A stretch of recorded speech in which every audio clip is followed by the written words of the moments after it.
Bonjour mesdames et messieurs, bienvenue au point de presse de l'ONUCI. Point de presse que nous reprenons avec beaucoup de plaisir après une interruption de quelques semaines. Comme il est de coutume, je commencerai par les activités de la représentante spéciale du secrétaire général des Nations Unies pour la Côte d'Ivoire et chef de l'ONUCI, Madame Aïchatou Mindaoudou. Le mercredi 16 septembre, la représentante spéciale était à Gagnoa. Ce voyage dans la région du Go fait suite à une mission d'apaisement qu'elle a effectuée à Logouata et Bayota, dans la même région, le lundi 14 septembre, après les affrontements intercommunautaires intervenus le 10 septembre. Dans les différentes localités visitées, la chef de l'ONUCI a indiqué être venue présenter les condoléances de l'ONUCI, apporter sa compassion aux blessés, exprimer son réconfort à ceux qui ont perdu des biens matériels. À Logouata et Bayota, Mme Mindaoudou était accompagnée d'une forte délégation composée des chefs de la force et de la police de l'ONUCI, des chefs des divisions des droits de l'homme, des affaires civiles et de l'information publique, ainsi que de la représentante adjointe du Programme des Nations Unies pour le développement, le PNUD. Le PNUD, en appui aux bons offices de la représentante spéciale, prévoit d'appuyer la réfection des habitations détruites et certaines autres actions à identifier pour soulager les familles sinistrées. Madame Mindaoudou a appelé les populations à s'engager pour la paix et la cohésion sociale. En outre, elle a insisté aussi sur l'importance du respect du cadre légal et de la loi. Elle a demandé qu'une enquête soit ouverte afin que les responsabilités soient situées et que toutes les personnes responsables répondent devant la loi. Je cite, « Personne n'a le droit de se faire justice. Et la meilleure façon de se battre en démocratie, c'est le bulletin de vote. » Je ferme les guillemets, avait souligné la représentante spéciale. C'est le lieu de rappeler que le 31 août dernier, la représentante spéciale a lancé un appel à la retenue. Le scrutin d'octobre 2015 vers lequel s'achemine la Côte d'Ivoire sera l'occasion pour le peuple ivoirien de tourner définitivement la page des temps de crise et de renouer avec les principes démocratiques. La représentante spéciale appelle les acteurs politiques de toute tendance à faire preuve de retenue dans leurs propos et à tout mettre en œuvre pour contribuer au maintien d'un environnement électoral apaisé, au renforcement de la cohésion sociale et à la consolidation de la réconciliation nationale. Elle les exhorte en outre à inscrire leurs militants dans cette dynamique de paix irréversible pour assurer un processus électoral réussi à la mesure des attentes du peuple ivoirien. L'ONUCI et la communauté internationale restent convaincus de la lucidité et du sens de responsabilité du peuple ivoirien. Nul doute qu'il saura faire prévaloir l'intérêt général, la démocratie et la paix avant, pendant et après le scrutin d'octobre 2015. Les 8 et 9 septembre, la chef de l'ONUCI a eu des rencontres avec des acteurs politiques ivoiriens et des partenaires dans le cadre de l'élection présidentielle à venir. Elle a pris part à une session de dialogue intercommunautaire pour le renforcement et le maintien de la cohésion sociale des leaders à Mans, ainsi qu'à un séminaire de formation destiné aux chefs traditionnels du district d'Abidjan. La représentante spéciale a également échangé le 8 septembre sur la sensibilisation et la communication en période électorale avec le ministre des Postes et des Technologies de l'Information et de la Communication, porte-parole du gouvernement, Bruno Nabagné-Koné, au siège de l'ONUCI. Le 11 septembre, elle a reçu la directrice résidente du National Democratic Institute, Mme Pelcha, venue faire le point des activités du NDI relatives à la prochaine élection présidentielle. À présent, je vais vous parler de la situation sécuritaire sur l'ensemble du territoire qui est calme et sous contrôle, malgré les récentes tensions liées aux manifestations de la semaine dernière et les quelques cas de criminalité isolés. La force de l'ONUCI continue de remplir sa mission sécuritaire et opérationnelle dans de bonnes conditions. Les rencontres planifiées de la force de l'ONUCI, des forces françaises en Côte d'Ivoire et des forces républicaines de Côte d'Ivoire se poursuivent et la dernière rencontre a eu lieu le 8 septembre 2015 au quartier général des forces républicaines de Côte d'Ivoire. La prochaine réunion est prévue le 25 septembre 2015 à l'état-major de l'ONUCI. Ces rencontres ont pour objectif de faire un tour d'horizon sur les voies et moyens susceptibles de contribuer à l'amélioration de l'environnement politico-sécuritaire, mais aussi de discuter des actions conjuguées à entreprendre en vue des élections à venir. Ainsi, je voudrais vous dire que durant les 2 dernières semaines, la force de l'ONUCI a effectué au total 2727 patrouilles terrestres et 15 vols de reconnaissance aérienne. Le bataillon du Niger effectue du 14 au 18 septembre des patrouilles dans la localité de Bayota, située à 18 km de Saint-Fra, pour contribuer au maintien d'un environnement sécurisé dans cette région.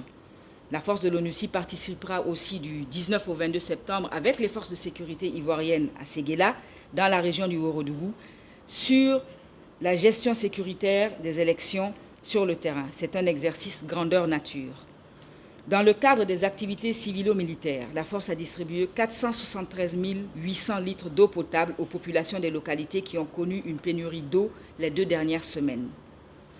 Maintenant, en matière de renforcement de capacité, la force onusienne continue d'organiser ses activités d'entraînement de routine et de formation de son personnel à travers des manœuvres militaires de grande envergure.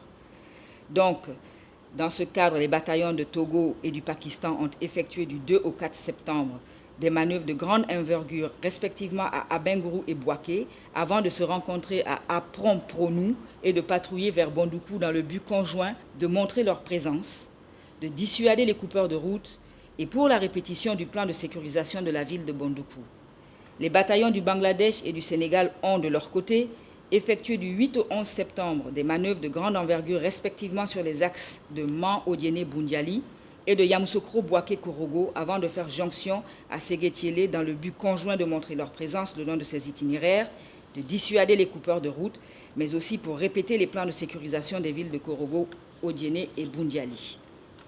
À présent, en ce qui concerne la police des Nations Unies, je voudrais vous donner aussi des éléments sur leurs activités récentes.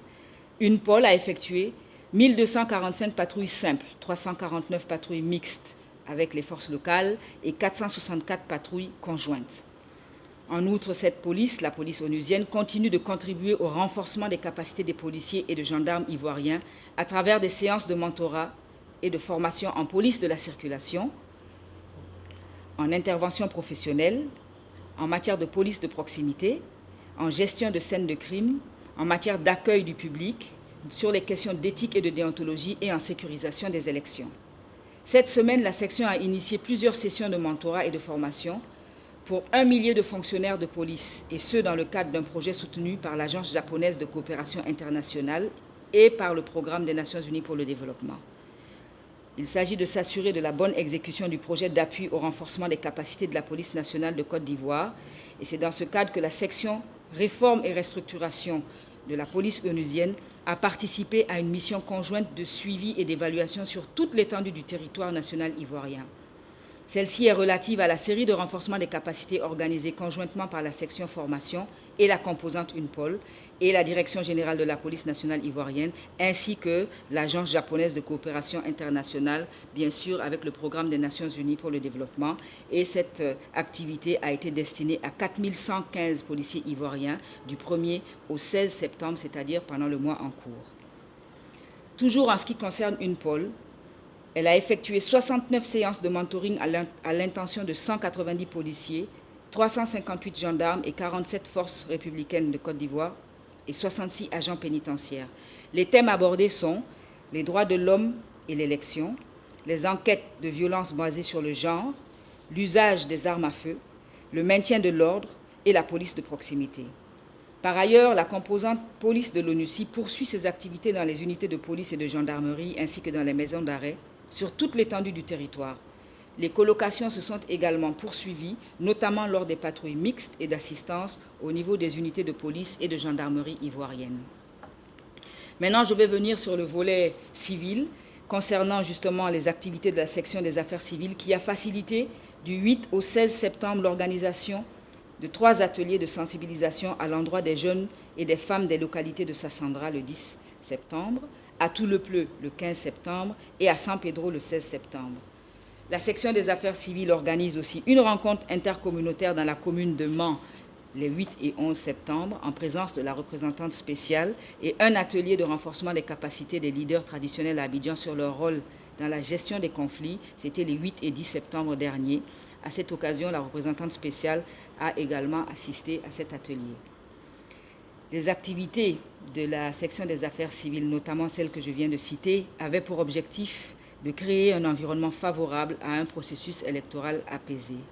En plus, cette section continue d'apporter un appui aux autorités locales dans le règlement pacifique des conflits de chefferie dans le district de Yamoussoukro, ainsi que dans la réalisation des activités de renforcement des capacités des leaders d'opinion à Toulepleu, Bleu-le-Quin et Odiéné. Je voudrais vous signaler que l'ONUCI a financé 40 projets à impact rapide depuis le 1er juillet 2016 pour une valeur totale de 850 000 $, soit environ un demi-milliard de francs CFA.